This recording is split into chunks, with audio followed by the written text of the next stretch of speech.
Good afternoon, everyone. Brad Walsh here, your host of the Empowerography Podcast. It's a beautiful sunny afternoon, although it's a little chilly here in Toronto, but nonetheless, the sun's shining, so we have that to be thankful for. Today, my guest is Angela Hanimyan, author, teacher. Angela, how are you doing today? I'm great, thanks, Brad. Thanks for having me on the show. Oh, my pleasure. Welcome to the podcast. How's your day going so far? So far, great. No complaints. Busy. Yeah. As you mentioned, I'm a teacher, so doing some virtual teaching these days. But for the most part, been feeling great. It helps that the sun is shining. That's absolutely, for sure. Absolutely. So how are you finding the teaching of the virtual session, since we're all in this boat together, albeit we're not all in the same boat, but we're all in a boat dealing with this current situation in the world? How are you finding it as a teacher dealing with teaching children virtually? Well, to be honest, at first it was overwhelming. I think, putting anybody outside of their comfort zone or what is their normal is can be a bit overwhelming, and trying to figure out what's best and how to teach the best way and how to still provide the best for your students is essentially what, we strive as teachers. And so that kind of was shaken up a little bit at first. Not that it's perfect at the moment, but we are doing our best to provide and meet the needs of our students. It's in a different way. It's in a unique way. Yeah. And I think that the positive, if I could use that word, situation, is that we're really teaching children a lifelong skill of, adapting and learning in different ways. And so what they're used to has now, they're learning the skills being taught in a different way. So how are the children, speaking of adapting, how are the children adapting to this new method of learning online and in conference with their teachers? Well, I think for the most part, they're doing a really great job. In my classroom, I ask them always to send pictures at the end of the day of the work that they have produced, and they seem to be excited. But there's an element of their emotional growth that, they can't go out, they can't see their friends, they can't see their teachers. I think that from that perspective, they are feeling and are missing that component, that human connection. Yeah. For sure. That's got to be tough for them. What grade and subject do you teach? So I work at a Montessori school, okay. And I teach children that are 4 and 5 years of age. Okay. So their attention span at that age, I mean, it's hard to keep them occupied, and although I'm sure the parents are having to deal with that and take care of that, but it's got to be tough. I mean, when they're used to being in a structured environment for learning, and then to all of a sudden have that shaken up, and now they've got to learn at home and kind of be homeschooled, but also follow a curriculum to a certain degree from you, the teacher. That's right. You know what? It is a bit tricky, but I have to say my students are doing a really great job at completing their work, their tasks. Okay. I give them tasks of the day, I like to state it for them. Yeah. But I think too, from the teaching component, it's being a little bit creative, thinking outside of the box. Right. And so up until this point, I'm finding that it is successful, and that we're trying to give a little bit of fun as well, because learning happens most when children are happy, and right, and it doesn't need to be as structured. Yeah. Are you finding it as challenging as a teacher? I'm finding that it's challenging me to think outside of the box. Yeah. And like I said, we're creatures of habits. Yes. So when our sense of order is it doesn't matter if you're an adult or you're a child, I find that your sense of order is shaken up, then it takes a couple of times or a couple of days to really wrap your brain around how this is going to look. Yeah. And as teachers, you want always the best for your children. You want you would like to be perfect and have everything laid out and every scenario thought of. And it really pushed us outside of the box, but it's been a good, positive experience. Good. So that leads me to my next question. If this situation that we're currently in proceeds for a while, and then coming out of it on the other side, if the whole online teaching thing goes well and is received well and there's positive feedback, do you see them moving more towards that? I'm just asking your personal opinion as a teacher. Do you see this moving more toward the education world, moving more towards an online thing as opposed to in classroom, if it's received well and positive feedback? I don't think so. No? Okay. Honestly, I feel that, and I can only speak about, the age grouping that that I've been teaching. Right. I've been teaching this is my 26th year, and I've always taught with the younger age grouping. Okay. And academics is always a top priority for everybody, but there is much more that is important in terms of their emotional and their social growth. And I think that part and making the connections part of it is missing with virtual learning. And so it really is important. There's skills that are taught when we're working together in a group: collaboration, critical thinking. We want all that as well in place. And I think it's that emotional growth, that social growth, you really need to be in a group setting. Right. Makes sense. So I also understand you're an author as well. I imagine the transition from teacher to author was fairly fluid for you? In some ways, yes. I mean, I was very familiar with the subject area that I was going to speak about or write about, I should say. Right. But I just found the only part that was a little bit tricky for me was how do you get your point across? So as an author, you're writing, your words, your choices of words really indicate the power of your book, in my opinion. And, the choices of words, your target audience, how do you kind of reel them in? How do you make them want your book versus somebody else's? And so I found that part a little bit tricky. Yeah. Again, thinking outside the box for me. But it was fluid in the sense that, I was very familiar with the age group that I was gearing my book towards. Okay. So, and I felt comfortable with the message that I wanted to relay. Yeah. It was more, was I going to achieve that, and how was I going to achieve it? Right. So, I mean, it's similar to someone jumping into the entrepreneurial world. I mean, there's competition out there, or there's other businesses of the same area. You have to think outside the box and come up with a way that's going to drive clients to your business as opposed to Joe down the street. So it's a similar type of thing, correct? Exactly. Yeah. Yes. Yeah. So, you being an author, is this a fairly new venture for you, or have you been working and writing for a while?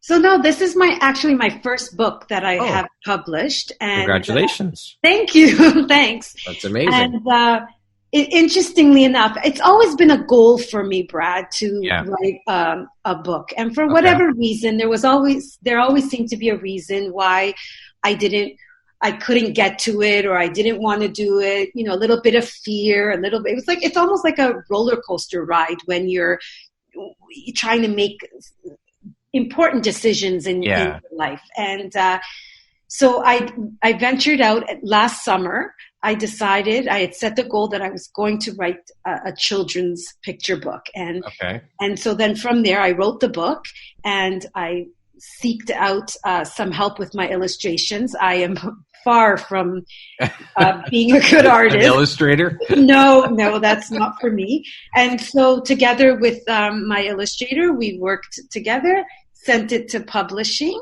And I, of course, found out over middle of March timeframe that it was finally published. But between the summer and this timeframe, there was a lot of editing and revisiting and making sure my book flowed a particular way. Right. And then in the middle of March, I was a published author. That's amazing. That's quite the feather in your cap. It's got to feel really good to see that come to fruition and actually see the finished product there in front of you, right? Hold it in your hands and see it with your own eyes. I have to tell you, it was one of my defining moments for me. I had tears in my eyes, and I'm sure I was proud of myself, and so you should be. And yes, and I hoped as well to set, an example, be a role model for my own family. I have a son, I have nieces, and I have nephews, and extended family, cousins, and I hope that they can also look at me and be a role model and say, you can really set your mind. When you set your mind to something, you can really move forward and you can do it. And when the going gets tough, you have to push through, Awesome. Can you tell us a bit about the book? Tell us the title and what it's about and where the inspiration for the book came from and all that good stuff. I would love to. So my book is called Fearless Felicia. Okay. And it's about a young girl named Felicia who she wakes up each morning, and sometimes, she experiences different emotions. So sometimes she feels happy and sad and angry.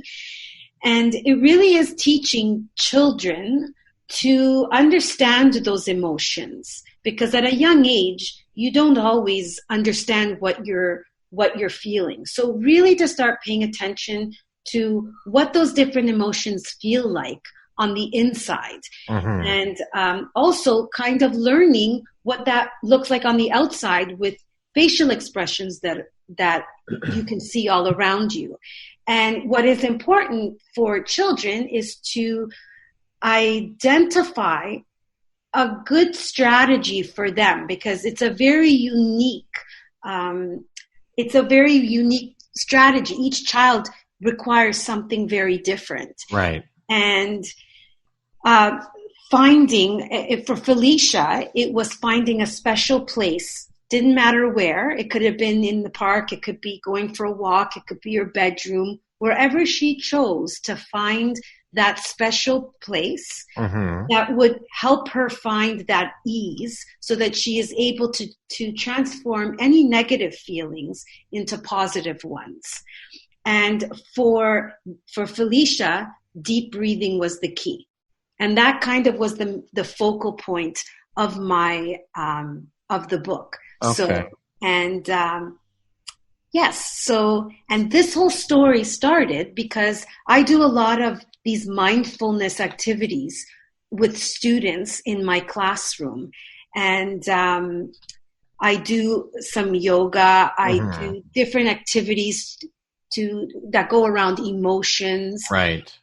And I had a parent at one time who came to me and said, my daughter says that the safest place she feels is at school, because she's allowed to express herself in any way that she feels. And what the mom started to notice was when she was expressing different feelings, there were times she would just stop and take those deep breaths. Yeah. And that was my light bulb. And I thought, I was able to touch just one child's life. I was able to impact them. Why not try to impact many other children anywhere around the world, really? And mental health is on the rise with the younger generation. Yeah. And you really have to start at a young age, because as they grow older, it's almost like a snowball effect. Yeah. So that was my driving force behind the book. And then, of course, little changes happened throughout as I was writing the book, but that was how the book came to fruition. That's amazing that you're able to, that's very noble and admirable that you're working with kids, and this is consciously a focus of yours to work on mental health and well-being at such a young age and get them started at that young age, because as you said, mental health issues are continually on the rise, and I still feel that it gets swept under the rug and people don't want to talk about it and people don't want to deal with it head on. So it's pretty admirable and amazing that you're starting to deal with this at such a young age. That's great. And then your book, of course, coming out of that to kind of help kids learn about it that way too, through reading your book. And my ultimate hope is that I'm able to really change the trajectory of many children's lives so that they can have a brighter future. Because really, for anybody, that's what, as an adult, and you don't need to be a teacher, as a mother, as a caregiver, as an aunt, I'm sure everybody wants the same thing for the younger generation. And I think that we underestimate what the younger children really understand and what they pick up on.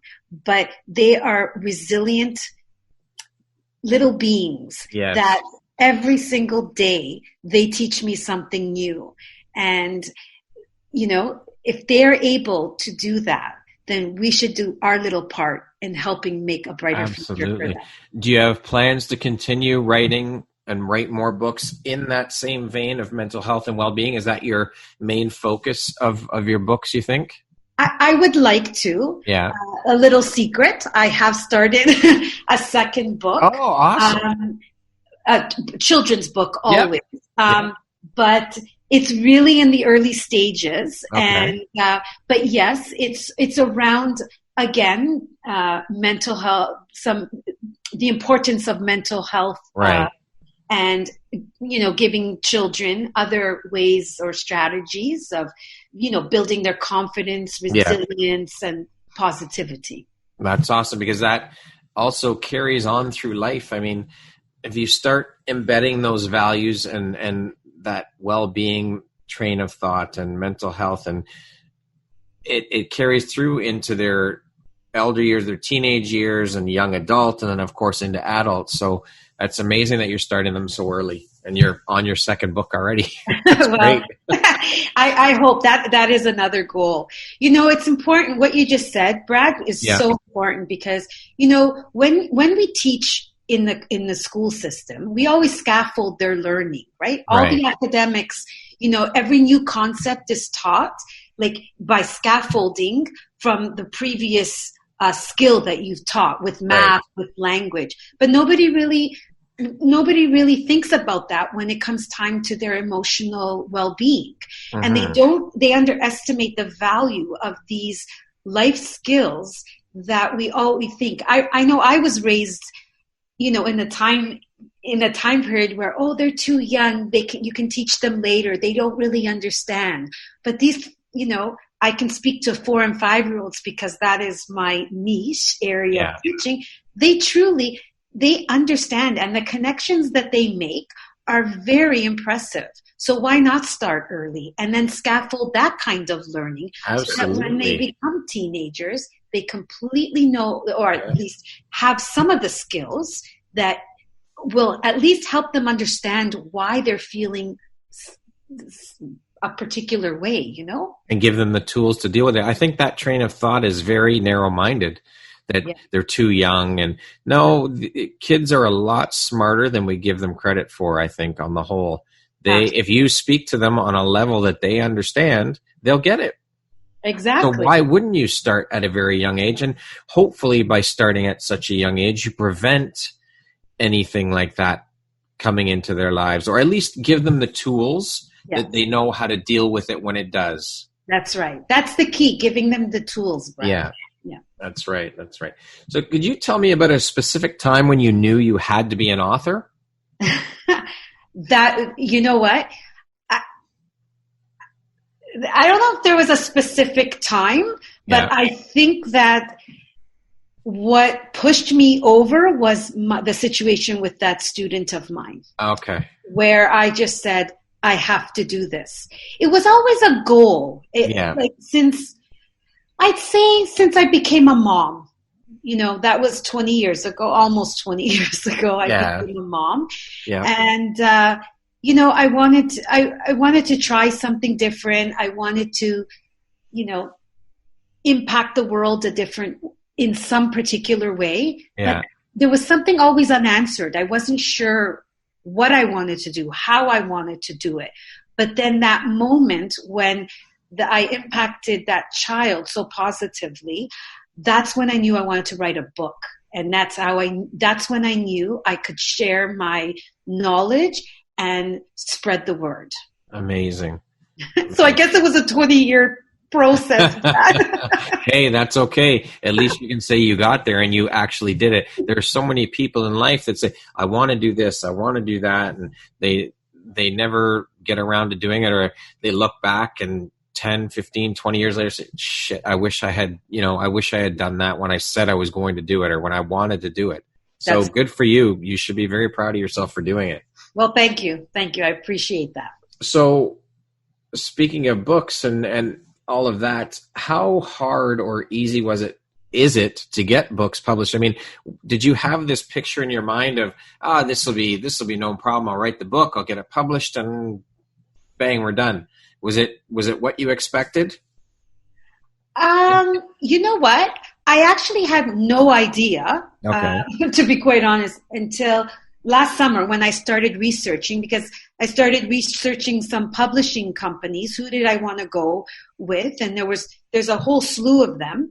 And what I knew was that I wanted to go with somebody from Canada. So I went with Friesen Publishing out in Vancouver. I have to tell you, I had an incredibly positive experience, Brad. My publishing team, the lady that I dealt with, her name was Liza. Yeah. Simply fabulous. I mean, they guided me the entire way. So anything that I didn't know of or I didn't even think of, it was always brought to the table prior to commencement. And that way I was able to really reflect, think what my next steps were going to be. And they really, once I submitted it, they really took it upon themselves to get all of that stuff done with feedback for me. Again, I controlled everything in the sense where I approved and disapproved of any suggestions. Yeah. But it was a seamless process for me. Marketing, I'm choosing to do on my own. I am a self-published author. So I have some domains in play through the publishing company. Yeah. Which, if I may plug a little bit, sure, of course, Brad, I was notified by Liza that I made bestseller list on Friesen Publishing Bookstore. Awesome, congratulations! I ranked number 5 in Beautiful. top 10. I was like, I couldn't believe it. So things like that, those little things that I hadn't even noticed. She did. She called me to tell me. And it was almost like she was as happy as I was. That's amazing. Moment. So I had a really positive experience. They really pretty much held my hand the whole way. But like I was starting to say, with marketing, I'm doing that on my own. Okay. So, it is online. My book is online. You can find it on Amazon.ca.com, Barnes and Noble. I actually have a website that's already up. It's www.angelahanimyan.com, and it has links for all of my where you can purchase my books. Beautiful. And and then thanks to people like you, Brad, who allow me to speak on podcasts and other social media sites. I have a Twitter account and an Instagram account. I'm able to really promote my book and promote what I'm, standing for as I'm venturing out on this new journey of being an author. That's amazing. Well, congratulations on your making the bestseller list with the publishing company. That's great. And having your book available in all those avenues to reach people is just great. You should be very, very proud of your first go. That's amazing. Yeah, thank you. Thanks. So with the subject matter, were you worried about any kind of pushback from people when you were writing it? Did that even enter your mind? Was that even a thought? Or did you think, hey, this will be widely accepted because of the subject matter I'm tackling? So my initial reaction was I did fear a little bit. But, Brad, I really felt passionately and I felt confidently in the message that I wanted to deliver. Yeah. And the importance. It really is a positive spin on what children can do at such a young age. I understanding that my target audience were the adults because they're the ones purchasing the book. Mm-hmm. But I also simplified it so that it's not a scary situation. Yeah. My choices of words were very deliberate. So even when you read my book, it's there's a rhyming pattern to it. So that it calls out to the children. Yeah. And so their focus should be on the actions versus on, any kind of negative connotation that people think around it. Right. And as an adult that would be reading this book to their child or a teacher or anybody, the focus really is about the deep breathing and finding that special technique. So then I quickly overcame those fears of thinking, even if I do get some pushback, because we're never going to make everybody happy. No, that's impossible. People that are, your full supporters and push you, and then you've got people that are going to disagree with you. But I was hoping that the people that disagreed would read it and go, hey, this is a nice way of explaining, focusing on my child. Yeah, exactly.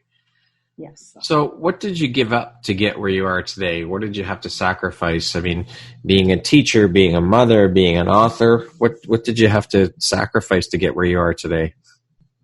That's a really difficult question because I don't feel like I've sacrificed anything. Okay. To be quite honest, if I've sacrificed, would be a little bit of like my own time where. Right. If I enjoy to watch a TV show or I like scrapbooking, that for me is my whole thing, my way of relaxing. Yeah.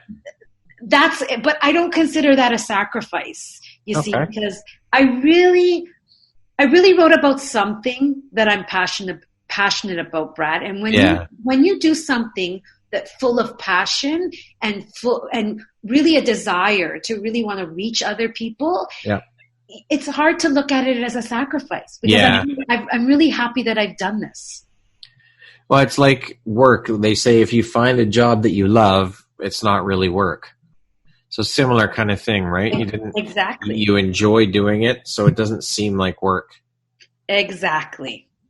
I totally get that because that's how I feel about being a teacher as well. Yeah. Well, that's good. That's amazing that you can say that you love your job and you love your side hustle of being an author, and that's amazing. Thank you. So let's go a little less serious. What sound or noise do you absolutely love? Oh, what sound do I love? Yeah. Oh, that's an interesting question. To be honest, and this might sound very silly, but the sound of a harp, because it just gives me kind of like it's very peaceful, it's very soft, it's very tranquil, and life gets busy and you're always doing something, but it's just one thing when you hear a song or when you're watching a symphony. If you actually watch it, I always like when I'm watching the symphony, that sound, it just kind of relaxes me a little bit. So I'm going with my guts. The first thing that I thought of. I'm sure there are other noises that I love and don't love, but that would be that's my first. All right, that's okay.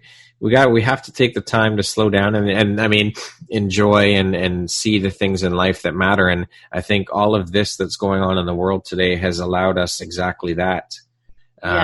The opportunity to slow down and take stock of things in our lives, our friendships, everything, and just see what's important. Absolutely. I totally agree with you. What's your favorite word? Well, my favorite word, this has been quite recent in the past, I'd say like 5 years or so, is yet. I used to be a but person. But this, but that. Yeah. And there's always a negative connotation around that. Like, it's kind of like, I'm sorry, but. Yes. So you're really not sorry. Wait for the other shoe to drop. Exactly. So, but then it was actually through some professional development that through work that we learned about this concept of yet. And I started to really like that. I thought, wow, it almost, your thought process, it never goes away from that positive mindset when you're going yet. So even if you start with the negative, yet it can turn into the positive. Right. So that kind of became a little word for me that, again, when you just asked me, that was the first thing that popped into my mind, yet, love, peace, those kinds of words. But yet is a powerful word for me. All right. Yeah. How about a favorite quote? Do you have a favorite quote? Yes. So my favorite quote is, when little people are overcome by big emotions, it's okay. It's our job to share our calm, not join their chaos. That quote is by Nost, L.R. Nost. Yeah. And it really drove home for me when I wrote this book. I love it. Yes. And you kind of have to remember a lot of these, like the meaning behind a lot of these quotes, because really they, children are little people, and we are role models. Yeah. And we think they're not paying attention, and they are. And it's easy to, when you see them full of anxiety or full of sadness or full of, just anger, it's easy to feed into that, right? Especially as a mom, right? Yeah. Or a dad, or, or the caregiver, but it's our job to remain calm, because look at the skill that you are teaching them. Yeah. When something gets tough, they're watching your move. True. So you said your son is almost 20. You alluded to that earlier. Yes. How do you think it was for him growing up with a mom as a teacher? And how was that for you, being a teacher, having a son in a different school? or did you teach your son? Did you teach at the same school your son went to, or how was all that? Yes. So I did not teach my son, but he did attend the same school that I taught at. But it's a large school, so I always treated it as if I wasn't there. Yeah. And to give him his space. Right. You know what? It was. I'm not a teacher when I'm at home. I'm a mom. Right. And so, situations arise that are, how to handle as a teacher, but as a mother, it becomes, there's a different level of emotional attachment. Yeah. So, we had lots of fun. Like in the summertime, I was home and all of the March breaks and the Christmas holidays, and that was all great. But I was first his mom at home. Yeah. Not a teacher. Okay. I left that up to the teachers at school. Right. Yes. So what is the best advice you've ever received? Well, the best advice I ever received was stop worrying about what others think and say and live life to the fullest. I like that. So I was one that worried a lot about what other people thought and said about me, and I am who I am, and people are going to either like me or not like me, and I'm going to make decisions that aren't going to make certain people happy, but I'm living life to the fullest. I'm not taking things personally, and I've decided that it is important to stop worrying about what other people think or say about me. I can still respect them and I still love them, but I've let all that go. Well, as you said earlier, you're not going to be able to please everybody. So that's, you do what you do. And if people like it, then great. If they don't, well, that's their opinion and they're entitled to it. That's right. Because I matter. This is a piece of advice for everybody. I'm saying I because you asked me about me, but everybody needs to feel and know that they matter. Absolutely. Couldn't agree more. If you could go back and give your younger self one piece of advice, what would that piece of advice be?